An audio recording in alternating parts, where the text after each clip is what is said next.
Ask Reddit by serotonin sapiens. Green flags you didn't realize were important until way later in a relationship. What are yours? Respecting you even when you're both angry instead of refusing to listen and having a me vs you, fight to win mentality. No one ever wins. Man, that's how my ex was. She never raised her voice or ever cursed at me after we dated. I realized not being treated with respect, I never had been before her, was a major deal breaker. Deleted. Honestly, when someone talks to me, I usually listen very intently cause it makes me anxious thinking about if the person said something important and I wasn't listening. Consistent communication.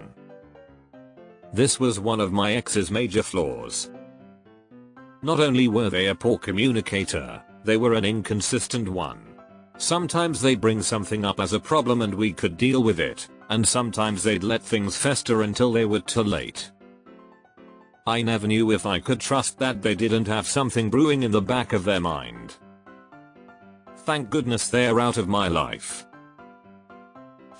When I finally snapped after years of being treated like shit by some people in my family, he just let me rant. Just sat there and said pretty much nothing else but and what happened or and then what. The bastard's a better counselor than the one my company ended up sending me to, lol. Also provides tea without having to be asked. I like that in a man, heh.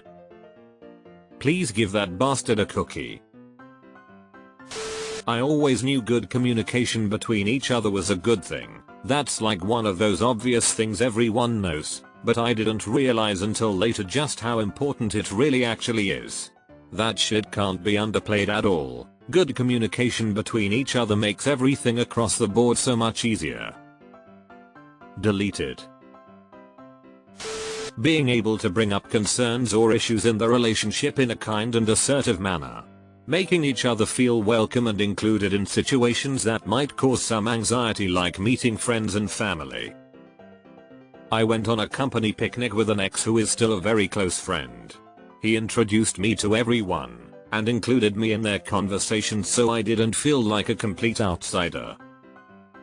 We broke up because I want kids and he doesn't. It was a healthy breakup and we both hope the other one finds someone more suited to their future goals in life. Genuinely curious, does him being a very close friend impact your current relationships? My ex and I had a breakup due to long distance, but she wants to maintain a friendship. I said no because I feel like it'd impact future relationships. We could easily become close friends, but I know many people wouldn't be comfortable entering a situation like that. And it'd be kind of hurtful to have to reduce contact if that were the case, though totally understandable. Being considerate of your feelings and needs. Doesn't want to be with me 24/7. It means that we can both be individuals in a relationship. Yeah, this is great. Space in a relationship is so important. If you do everything together, there's nothing to talk about. I took a solo vacation a few years ago when I needed a mental health break, and people were shocked that my husband allowed me to go alone. First off, he doesn't allow me to do anything. I'm a grown-ass woman. Second, he hates the beach and doesn't swim, and all I wanted to do was spend the entire week at the beach, all day, every day. Third, the trip was about resting from an incredibly stressful job and not being tied to anyone else's schedule, wants, or needs. I got to be selfish for the first time. All I needed to do was keep my location on and text a few times a day so he knew I was alive. Loyalty regardless of issues going on between you. My wife and I have been together for more than a decade and have wildly divergent interests and philosophies. But it is irrelevant because there's absolute trust that we will do the right thing for the family we've built. No financial or child decision is made in a vacuum. We both decided based on a cost-benefit analysis. We view it as a contract that each party is required to fulfill. It isn't sexy or pure love, but it keeps the lights on. Also helps we still find each other attractive. Lol. Being patient with you when you're in situations that are new to you. I hadn't noticed before because my family and background is very much about toughing things out, but when he takes an extra minute or two to make sure I feel comfortable, or lets me just sit in my thoughts for a moment when I'm somewhere new, it makes all the difference. He's not behaving like I'm weak or incompetent, he's letting me take it in and decide how I want to go forward because he respects me as a human. Being able to at least understand the other's perspective. There is no need to have exact same opinions, but you have at least comprehend why the other is doing what he is doing. Sharing past experiences and how traumatic some things in your childhood was at an early stage of a relationship isn't dumping your trauma on someone, and if the things you experienced line up with your character traits that you directly communicated in flaws, you're basically giving me the fucking manual how to love you and where I need to direct my focus on to make you feel safe and give reassurances about how it's not really an issue. I hope this is true for more people. They smiled at me even when I wasn't saying or doing anything that warranted it. Doing little things for each other, without being asked or expecting something in return. He's going to get himself another cup of coffee and refills your cup as well. You're folding laundry and he comes over and starts folding too. Goes to the grocery and comes back with your favorite chocolate. I always kept her stash of chocolate stocked until she started her weight loss journey. Now I bring her fresh salads for lunch. Showing that they love you through actions instead of love bombing. One of the biggest wins I ever had with 1GF was driving around for 45 minutes at 2 AM to find an open CVS to pick up some monostat for her Yui. She insisted I didn't need to do this and I said, "Are you kidding me? How could I not?" This may be kind of sappy, but my mom said she felt really good about my fiancé because of the way he looks at me when I'm doing something else. Like we aren't looking at each other or even necessarily interacting, but apparently he gazes at me with so much love no matter what I'm doing. I thought that was really sweet.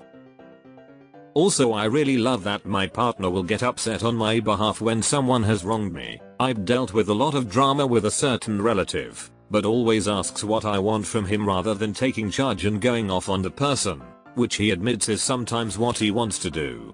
He says, "Do you want me to just listen and be there for you? Do you want advice? Or do you want me to step in?" And I think that's really great how he supports me and is willing to go along with whatever boundaries I need or action I decide to take. I've dated guys before who are very macho, my way is the best way types who wouldn't respect and support my own agency like that.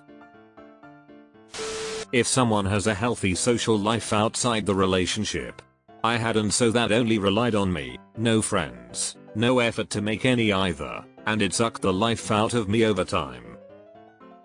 Dating someone who makes the effort to maintain friendships, has their own hobbies, and generally has a life outside of couple, is a breath of fresh air. Independence is sexy because they don't need me. They want me. Not in a relationship, but as we were starting out he wanted me to meet his friends, and was very upset I wouldn't because I've never had someone actively trying to let me into his life. I was genuinely freaked out. I told him something he was doing bothered me. I can't remember what. It was something like touching my face a certain way. And he smiled and said, "Thank you for telling me. I'm happy to know that." I was absolutely braced for conflict and yelling and anger. I remember realizing that my muscles were all tensed for a fight and then realizing I didn't have to do that. We didn't end up together, but he's a decent human overall. I have a lot. I love being with my husband, but most recently I've realized that an important one is someone who will riff your bits. They'll banter with you. They'll laugh at your jokes and joke back. Instead of dismissing your silly jokes, they add to them. They'll add to your weird instead of making you feel bad about it. It feels amazing. Doesn't belittle, ridicule, or dismiss your interests too, your passion and enthusiasm for those interests. This isn't connected to a relationship specifically, just something I've learned to internalize over the years, and not just in the context of romantic relationships. It's important that friends and family don't do this either. To be clear, this doesn't mean that the person has to share those interests or the same level of excitement about those interests. Just don't be a douchebag about how I engage, or how anyone else engages. This is particularly important to me as an autistic person. Somewhat related, I love musicals. My husband never was into them and probably wouldn't go on his own. However, he will always go with me and ends up enjoying them. I also like crafts, romantic movies and TV shows, more girly activities. A lot of men I know wouldn't be caught dead at a musical or doing some of these things. I have female friends who say they are jealous that my husband will do them with me and not say they are unmanly. I don't force him to these things. He just likes to share these with me and also isn't afraid of what others might think. Being best friend with them, like with whom you can literally share every damn thing without being judged or anything. And trust me, you need that, so if that constant turns out to be your partner, it's a blessing. Not raising your voice ever, even in arguments and fights. Also him remembering I'm supposed to be getting my period just BC, it's always around day XX of the month, isn't it? I was flabbergasted he just noticed and remembered that. To any men reading this, be very fucking careful before taking her advice here. Some women will go absolutely fucking nuclear if they catch you paying attention to this, even if you're only using it to determine when they need a bar of chocolate and a mug of tea. He had female friends and male friends. There are a lot of men who don't have female friends because they don't see women as equal human people, and there are a lot of men that are so emotionally stunted they don't even have male friends. Agreed. My best relationships were with men who had female friends. They are just so much more IDK, normal and relaxed when it comes to women. Him encouraging more communication from you, but in a kind, genuine way of wanting to understand and not weaponize.